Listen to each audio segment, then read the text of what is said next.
Hello दोस्तों, नमस्कार। मेरा नाम है राकेश और आप लोग को बहुत बहुत स्वागत है क्राइम टीवी हिंदी चैनल पर। उम्मीद करता हूँ कि आप सभी लोग अच्छे होंगे। आज की कहानी हमारे देश की पहली मशहूर परफ्यूम एक्सपर्ट मोनिका घुर्रे की है। यह कहानी मोनिका की हत्या से जुड़ी हुई है। बाद में जब मर्डर सॉल्व हुई और इसके पीछे का जो कारण सामने आया और हत्या से पहले जो कुछ भी हुआ वो बेहद अजीब व गरीब था, जो कि मैं आपको आगे की कहानी में बताऊंगा, जिसे सुनने के बाद आप लोग भी दंग रह जाएंगे। मोनिका घुर्रे मुंबई की एक रिटायर्ड जज रमेश घुर्रे की बेटी थी, जो कि पहले एक पेशेवर फोटोग्राफर थी, लेकिन बाद में उन्होंने परफ्यूम पर रिसर्च करना चालू किया और फिर एक कामयाब परफ्यूम एक्सपर्ट बन गई। यह कहानी 2016 की है। जून 2016 में उन्होंने गोवा की राजधानी पणजी के पास सनगोल्डा में सपना राजवैली नाम की सोसाइटी में एक 3 बेडरूम का फ्लैट किराए पर लिया। हालांकि मोनिका की शादी हो चुकी थी, मगर कुछ आपसी विवादों के चलते वह 1 साल से अकेली ही रह रही थी और वहीं रहकर वह अपना परफ्यूम का बिजनेस चला रही थी। अपने इस प्रोफेशन की वजह से वह सोसाइटी में काफ़ी मशहूर थी और बड़े बड़े लोगों के साथ उठना बैठना होता था। 6 अक्टूबर 2016 को सुबह 9 से 10 बजे के बीच हमेशा की तरह उनकी मेड आती है और मोनिका के अपार्टमेंट की डोर बेल बजाती है, मगर अंदर से कोई रिस्पॉन्स नहीं आया। उसके बाद मेड फिर घंटी बजाती है, मगर अब भी कोई रिस्पॉन्स नहीं आता। फिर वह कई बार बेल बजाती है, आवाज़ लगाती है और दरवाज़ा भी पीटती है, पर अब भी दरवाज़ा नहीं खुलता। अब वो थोड़ा घबरा जाती है और मुंबई में रह रहे उसके भाई आनंद घुर्रे को कॉल करती है और सारी सिचुएशन बताती है। फिर मोनिका का भाई आनंद कई बार मोनिका के मोबाइल पर कॉल करता है, मगर उधर से कोई फ़ोन नहीं उठाता। उसके बाद आनंद घुर्रे मोनिका की एक पड़ोसन को कॉल करता है, जो कि वहीं बगल के अपार्टमेंट में रहती थी और उसके पास मोनिका के फ्लैट की एक डुप्लीकेट चाबी थी। आनंद के कॉल करने की थोड़ी देर बाद ही वो महिला डुप्लीकेट चाबी के साथ वहां पहुंच जाती है। फिर वह डुप्लीकेट चाबी से दरवाज़ा खोलकर जैसे ही अंदर घुसती है, उसकी चीख निकल जाती है। वो देखती है कि मोनिका बेड पर सीधी लेटी हुई है, उसके दोनों हाथ पीछे बेड से बंधे हुए हैं और कमर से निचले भाग पर कोई भी कपड़ा नहीं है। वो फौरन पुलिस को कॉल करती है। थोड़ी देर बाद गोवा पुलिस सपना राजवैली के उनके अपार्टमेंट में पहुंच जाती है और जब नस टटोली जाती है तो पता चलता है कि मोनिका की मौत हो चुकी है। फिर लाश को पोस्टमार्टम के लिए भेज दिया जाता है और कमरे की तलाशी ली जाती है। हैरानी की बात यह थी कि उस पूरे अपार्टमेंट में कहीं से भी फोर्स खुली एंट्री के सबूत नहीं मिलते। कमरे में अंडे के छिलके भी पड़े हुए थे, जिससे पता चलता है कि अंडे भी खाए गए थे। उसके बाद मोनिका के पर्स को चेक किया जाता है कि इसमें कुछ सबूत मिल जाए, मगर पर्स में कुछ डेबिट कार्ड के बिल के अलावा और कुछ नहीं मिलता। अब पुलिस सोचती है कि चलो सीसीटीवी को खंगाला जाए ताकि कुछ मिले, तो पता चलता है कि सोसाइटी में कोई सीसीटीवी कैमरा ही नहीं है और यहाँ भी नाकामी ही हाथ लगती है। फिर पुलिस सपना राजवैली के लोगों से पूछताछ करती है कि किसी ने कोई संदिग्ध मोनिका के फ्लैट में आते जाते देखा हो, पर यहाँ भी पुलिस को किसी से कोई जानकारी नहीं मिलती। उसके बाद पुलिस चोरी के एंगल से भी जांच करती है, मगर मोनिका के फ्लैट से ऐसी कोई भी चीज़ नहीं मिलती जिससे कि यह साबित हो सके कि मर्डर चोरी के मकसद से किया गया हो। अब पुलिस सोचती है कि क्योंकि इस फ्लैट में ज़बरदस्ती कोई ना अंदर आया है, तो जरूर जो भी अंदर आया और मर्डर किया वो मोनिका का जानकार था। और सबसे पहला शक जाता है मोनिका के पति भरत राम मरुथल पर, जो कि खुद तमिलनाडु के एक मशहूर फोटोग्राफर थे। पुलिस उनसे पूछताछ करती है, मगर पूछताछ में ऐसा कुछ सामने नहीं आता है जिससे कि उन पर शक किया जाए। इधर जैसे ही मोनिका की मर्डर की खबर बाहर आती है, पूरे गोवा में हड़कंप मच जाता है, क्योंकि मोनिका एक जाना माना चेहरा थी और बड़े बड़े लोग उसे जानते थे। तो जो भी इस खबर को सुनता वह दंग रह जाता। पुलिस ने भी अपनी जांच में कोई ढील नहीं बरती, क्योंकि यह एक हाई प्रोफाइल केस बन चुका था और पूरे देश की मीडिया बस इसी केस को कवर कर रही थी और पब्लिक यह जानना चाहती थी कि आखिर वह किलर कौन है। तो इतने में मोनिका की पोस्टमार्टम रिपोर्ट भी आ जाती है और उसमें पता चलता है कि मोनिका की मौत दम घुटने से हुई है और वह भी पता चलता है कि मौत से पहले मोनिका के साथ बलात्कार भी हुआ है। उसके बाद पुलिस इस बात की भी पड़ताल करती है कि कहीं किसी आपसी रंजिश की वजह से तो यह हत्या ना हुआ हो, मगर मोनिका का बिहेवियर सभी के साथ फ्रेंडली था, तो पुलिस इस एंगल को भी नकार देती है। कुल मिलाकर अब तक पुलिस खाली हाथ थी। वो हर एंगल से इस केस पर जांच कर रही थी, मगर कोई कामयाबी हाथ नहीं लगी। अचानक से तफ्तीश के दौरान ही एक पुलिस वाले का माथा ठनका और उसे याद आता है कि कमरे की तलाशी के दौरान उन्हें कुछ डेबिट कार्ड के बिल मिले थे, मगर पूरी तलाशी के दौरान उन्हें कोई भी डेबिट कार्ड नहीं मिला।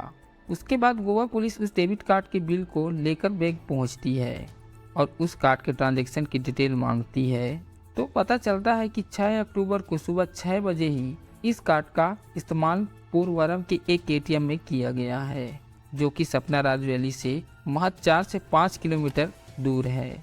उसके बाद पुलिस बैंक से इस कार्ड पर नज़र बनाए रखने को कहती है और पोरवरम के उस एटीएम की सीसीटीवी फुटेज खंगालती है, तो जिसने उस कार्ड से पैसे निकाले थे उसकी तस्वीर एटीएम के कैमरे में कैद हो गई थी।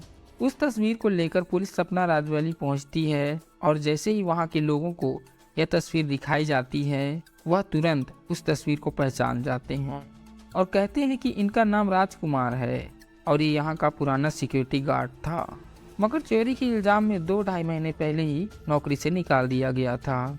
गोवा पुलिस के लिए बहुत बड़ी कामयाबी थी, क्योंकि इस केस में पहली बार पुलिस के पास एक नाम और चेहरा था।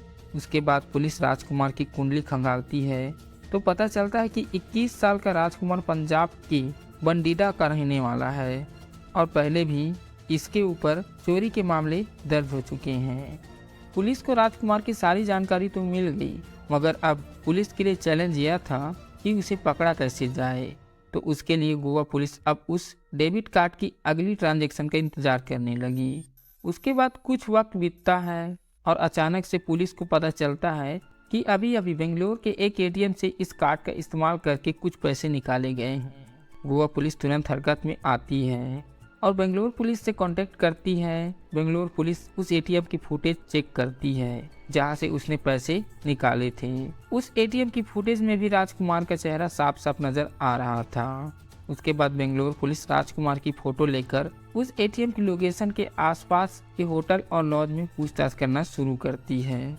थोड़ी देर बाद ही एक होटल के रिसेप्शन पर वहां राजकुमार की तस्वीर को पहचाना जाता है और कहता है कि हाँ, इस शक्ल का एक बंदा हमारे होटल में ठहरा हुआ है, मगर वो अभी किसी काम से बाहर गया हुआ है। तो पुलिस वहीं रिसेप्शन पर राजकुमार के आने का इंतजार करने लगी और ये सभी पुलिस वाले सादी वर्दी में थे ताकि राजकुमार को कोई शक ना हो।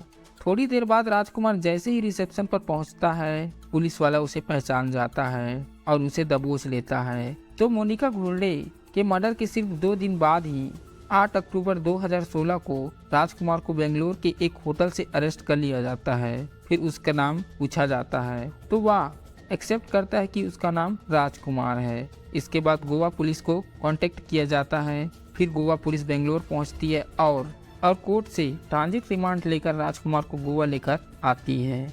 अब उससे पूछताछ शुरू होती है और थोड़ी देर बाद ही राजकुमार अपना गुनाह कबूल लेता है। जब पुलिस उससे पूछती है कि उसने ऐसा क्यों किया, तब वह अपनी सारी कहानी सुनाता है और कहानी कुछ इस तरह से थी। कहानी आज से करीब 4 महीने पहले यानी कि जून 2016 से शुरू होती है। 39 साल की मोनिका घुर्डे अपने परफ्यूम के बिजनेस के सिलसिले में गोवा में शिफ्ट होने का फैसला करती है, जिसके लिए मोनिका ने गोवा में एक फ्लैट ढूंढना शुरू किया। 7 जून 2016 को मोनिका पणजी के पास सनगोल्डा में एक सपना राज वैली नाम की सोसाइटी में फ्लैट देखने के लिए पहुंचती है।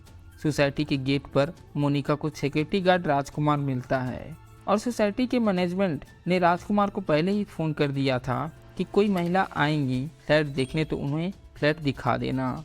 उसके बाद राजकुमार मोनिका को फ्लैट दिखाता है और फ्लैट देखने के बाद मोनिका वहां से चली जाती है। मगर हुआ एक कि इस फ्लैट को देखने और दिखाने के दौरान राजकुमार मोनिका को अपना दिल दे बैठता है और उस पर पूरी तरह फिदा हो जाता है।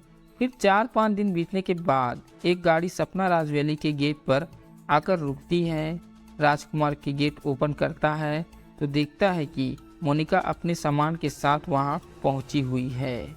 मोनिका राजकुमार को बताती है कि उसने जो फ्लैट उसे दिखाया था वो फ्लैट उसने ले लिया है। राजकुमार वह बात सुनकर मन ही मन बहुत खुश होता है और दूसरे लोगों की मदद से मोनिका का सामान उसके फ्लैट पर पहुंचवाता है। इन बीते हुए 4-5 दिनों में राजकुमार लगातार बस मोनिका के बारे में ही सोच रहा था और मोनिका का चेहरा उसके पूरे दिमाग पर छाया हुआ था। उसके बाद राजकुमार मोनिका से और ज़्यादा मिलने और उसे देखने का तरीका ढूंढने लगा, पर क्योंकि वह एक सिक्योरिटी गार्ड था तो उसे ज़्यादा मौका नहीं मिल पा रहा था। फिर उसने अपने मैनेजमेंट से बात की और कहा कि वह अपनी ड्यूटी के बाद सोसाइटी के लोगों की गाड़ी की धुलाई और सफाई का काम भी करना चाहता है। वहाँ का मैनेजमेंट उसकी बात को मान लेता है और उन्हें भी लगता है कि चलो इससे लोगों की ज़रूरत पूरी हो जाएगी और राजकुमार थोड़े ज़्यादा पैसे भी कमा लेगा। पर राजकुमार के मन में कुछ और ही था और वह सीधे मोनिका के फ्लैट पर पहुंच जाता और मोनिका को बताता है कि वह गाड़ी भी साफ करेगा। मोनिका भी मान जाती है और उसे अपनी गाड़ी साफ करने के लिए हाँ कर देती है। अब राजकुमार मोनिका की गाड़ी भी साफ करने लगा और गाड़ी की चाबी लेने और देने के बहाने वह मोनिका के फ्लैट में भी चला जाता है और उसके झलक भी देख लेता। मगर इसी गाड़ी की सफाई की वजह से एक दिन राजकुमार की नौकरी चली जाती है। हुआ ये कि एक दिन मोनिका का एक छाता उसकी गाड़ी से गायब हो गया। मोनिका राजकुमार को इस बारे में पूछती है पर वो मना कर देता है। इसके बाद मोनिका सोसाइटी के मैनेजमेंट से इसकी शिकायत करती है और कहती है कि अगर सोसाइटी में ऐसे ही लोगों के सामान गायब होने लगे तो सोसाइटी की काफ़ी बदनामी होगी।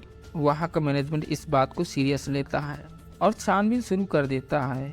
फिर पता किया जाता है कि मोनिका की गाड़ी को किस किस ने खोला है तो पता चलता है कि मोनिका के अलावा सिर्फ राजकुमार गाड़ी को खोलता था। साफ सफाई के लिए इसके बाद गार्ड रूम की तलाशी ली जाती है जिसमें राजकुमार रहता है और मोनिका का छाता वहां से बरामद हो जाता है। उस सोसाइटी से पहले भी लोगों के सामान चोरी होने की बात आती रहती थी और छाता मिलने के बाद सारा शक राजकुमार पर ही जाता है। इसके बाद 22 जुलाई 2016 को राजकुमार को चोरी के इल्जाम में नौकरी और सपना राज वैली से निकाल दिया जाता है क्योंकि राजकुमार मोनिका पर बुरी तरह फिदा था और उसी ने उसे नौकरी से निकलवा दिया। तो इस बात ने राजकुमार के अंदर एक अजीब सा जहर और गुस्सा भर दिया। उसके बाद राजकुमार वहां से चला जाता है और फिर कुछ दिन वहीं गोवा के पोंडा इलाके में मजदूरी का काम करता है।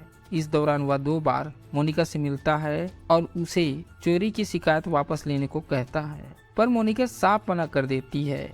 कुछ दिन वहां मजदूरी करने के बाद वह गोवा को छोड़ देता है और नौकरी की तलाश में चेन्नई पहुंच जाता है। फिर वहां से मुंबई जाता है और फिर पुणे, हर जगह वह छोटी मोटी मजदूरी करके अपना पेट पालता है। मगर जब उसे कहीं भी कोई ढंग की नौकरी नहीं मिलती तो वह वापस 2 अक्टूबर 2016 को गोवा पहुंच जाता है और गोवा वह कुछ ठान के आया था। उसके मन में अब भी वही नफरत थी। उसके बाद राजकुमार 3 अक्टूबर 2016 को दोपहर में वापस सपना राज वैली आ जाता है जहां वो गार्ड की नौकरी करता था। वो मेन गेट से सोसाइटी में दाखिल हो जाता है और इत्तेफाक से उसे कोई भी अंदर आते हुए नहीं देखता। फिर वो सीधे मोनिका के अपार्टमेंट के नीचे पहुंच जाता है मगर वहां देखता है कि मोनिका की कार वहां पार्क नहीं है। तो वह समझ जाता है कि मोनिका घर पर नहीं है। अब राजकुमार वहां से जाने की बजाय वहीं रुककर मोनिका के आने का इंतजार करने का फैसला करता है, पर उसे पकड़े जाने का डर भी था। तो वह चोरी छुपे उस अपार्टमेंट की छत पर पहुंच जाता है और क्योंकि वह पहले वहां काम कर चुका था तो उसे सारे रास्ते पता थे और छत पर कोई आता जाता नहीं था और वो अक्सर खाली ही रहता था। अब वो छत पर रुककर मोनिका के आने का वेट करने लगा। बीच बीच में कई बार छत से नीचे आता और मोनिका की कार चेक करता, मगर पूरा 3 अक्टूबर बीत जाता है पर उसे मोनिका की कार दिखाई नहीं देती। और उसके बाद अगला दिन 4 अक्टूबर आता है मगर मोनिका की कार नहीं आई और फिर 4 अक्टूबर भी बीत जाता है और 5 अक्टूबर आ जाता है।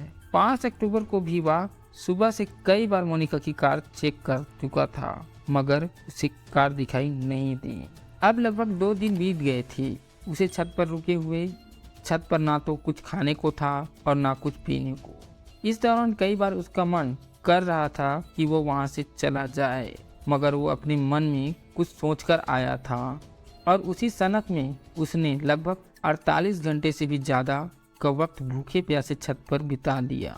5 अक्टूबर 2016 को दोपहर के करीब 3 से साढ़े 3 बजे वह एक बार फिर नीचे आया तो उसने देखा कि मोनिका की गाड़ी पार्किंग में खड़ी है। इसका मतलब था कि मोनिका आ चुकी है। फिर वह छत पर वापस चला गया और अंधेरा होने का इंतजार करने लगा। उसके बाद वह शाम को 6:30 बजे के करीब नीचे आता है और मोनिका के फ्लैट की घंटी बजाता है। मोनिका अंदर से पूछती है कि कौन हो तुम, तो वह अपने आप को सिक्योरिटी सुपरवाइजर बताता है। उसके बाद मोनिका दरवाज़ा खोलती है। जैसे ही मोनिका दरवाज़ा खोलती, राजकुमार उसे जोर से धक्का देता है और दरवाज़ा अंदर से बंद कर देता है। मोनिका को इतना समझ में आता उससे पहले वह अपनी जेब से चाकू निकालकर बोलता है कि अगर शोर किया तो चाकू मार दूंगा। मगर मोनिका फिर भी जोर से चिल्लाती तो राजकुमार अपने हाथ से उसका मुंह दबा देता और उसे बाथरूम में ले जाता है। फिर डरा धमका कर उस पर कंट्रोल करता है। इसके बाद वह चाकू के जोर पर मोनिका को बेडरूम में ले जाता है और उसे बेड पर लेटा देता है और पहले उसके दोनों हाथ पीछे बेड से बांध देता है, फिर उसके दोनों पैरों को भी बेड से बांध देता है। अब राजकुमार चाकू की नोक पर उससे पैसे मांगता है। मोनिका बहुत डर जाती है और कहती है कि पर्स में जितने भी पैसे हैं सब ले लो। उसके बाद राजकुमार पर्स खंगालता है तो पर्स में से करीब 4000 रुपये निकलते हैं, मगर राजकुमार का मन उससे नहीं भरता और वह मोनिका से और पैसे मांगता है। तो मोनिका बोलती है कि मेरे पास तो अभी बस इतने ही पैसे हैं, अगर तुम्हें और पैसे चाहिए तो मेरे पर्स में डेबिट कार्ड है, उसे ले लो और एटीएम से पैसे निकाल लेना। मगर राजकुमार को डेबिट कार्ड का इस्तेमाल करना नहीं आता था, तो बाकायदा मोनिका उसे पैसे निकालने का तरीका भी बताती है कि ऐसे कार्ड डालना, फिर लैंग्वेज चूज करना, फिर पिन डालना और डेबिट कार्ड का पिन नंबर भी बता देती है। मोनिका को लगता है कि अब राजकुमार यहाँ से चला जाएगा, मगर राजकुमार पैसे और कार्ड लेकर वहाँ से उठता है और एक कपड़ा लेकर मोनिका के मुंह में ठूंस देता है और हाथ पैर बांधने के बाद और मुंह में कपड़ा डालने के बाद जब उसे तसल्ली हो जाती है कि मोनिका अब कुछ नहीं कर सकती, तो वह बड़े इत्मीनान से वहाँ से उठता है और फिर किचन में जाता है और फ्रिज से पानी निकालता है, पानी पीता है और अंडे निकालता है, उन्हें बॉयल करता है और फिर बड़े आराम से खाता है। और उसे कोई जल्दबाजी नहीं थी, वह बड़ी ही तसल्ली से खा पी रहा था, क्योंकि उसे पता था कि मोनिका उस फ्लैट में अकेली रहती है। वह बड़े इत्मीनान से फ्रिज से आइसक्रीम निकाल कर खाता है, फिर चॉकलेट खाता है और 2 दिन से जो वह छत पर भूखा प्यासा था वह अपनी सारी भूख और प्यास मिटाता है। इन सब में रात के तकरीबन 12 बज चुके थे। जब उसका पेट भर गया तो फिर वापस मोनिका के पास पहुंचता है। फिर वह मोनिका का फोन लेता है तो उसमें स्क्रीन लॉक लगा था। वह फिर चाकू के दम पर उसका पासवर्ड पूछता है तो मरता क्या ना करता, मोनिका उसे पासवर्ड बता देती है। इसके बाद राजकुमार मोनिका के मोबाइल में फोन साइट खोलता है और जबरदस्ती उसे 3 अश्लील क्लिप दिखाता है। मोनिका बिल्कुल बेसुध सी हो चुकी थी और अब उसे लग गया था कि राजकुमार उसे छोड़ने वाला नहीं है। उसके बाद राजकुमार मोनिका के दोनों पैर खोल देता है और कमर से नीचे के सारे कपड़े उतार देता है और फिर अपनी उस चाहत को पूरा करता है जो कि उसके दिमाग में पहले दिन से थी। जब उसने मोनिका को देखा था और वह मोनिका के साथ बलात्कार करता है। अब तक रात के करीबन 2-2:30 बज चुके थे और लगभग 8 घंटे से मोनिका के कमरे में था। जब उसका मन भर गया तो वह पहली बार घबराया, क्योंकि उसे पता था कि वो राजकुमार को अच्छी तरह से जानती थी और अगर उसने यह बात पुलिस को बताई तो वह पकड़ा जाएगा। इसके बाद वह वहीं से एक तकिया उठाकर मोनिका का मुंह दबाने लगा और तब तक दबाता रहा जब तक कि मोनिका की मौत नहीं हो गई। फिर वहां से आराम से उठा और बाथरूम में गया। उसे अब भी कोई हड़बड़ाहट नहीं थी। उसके बाद उसने शेव किया, फिर नहाया और 6 अक्टूबर 2016 की सुबह 3:30 बजे अंधेरे में वह चोरी छुपे वहां से निकल गया। फिर सुबह 6 बजे एटीएम से पैसे निकालने के बाद वह बेंगलोर चला गया, जहां से पुलिस ने उसे अरेस्ट किया। उसकी कहानी सुनने के बाद सारे पुलिस वाले भी दंग रह गए। जिस तरह से उसने रेप किया और मर्डर किया था। उसके बाद गोवा पुलिस राजकुमार के खिलाफ सारे एविडेंस इकट्ठा करती है और आईपीसी की धारा 302 यानी मर्डर, 376 यानी रेप और 392 यानी रॉबरी का चार्ज लगाकर 6 जनवरी 2017 को कोर्ट में 228 पेज की चार्जशीट दाखिल करती है। यह केस अभी भी लोअर कोर्ट में ही है और देखिए फैसला कब आता है। कुल मिलाकर एक तरफा चाहत और नफरत ने एक कामयाब परफ्यूम एक्सपर्ट मोनिका बुर्ले, जो कि लोगों की जिंदगी में खुशबू भरती थी, उसकी जान ले ली। इस कहानी में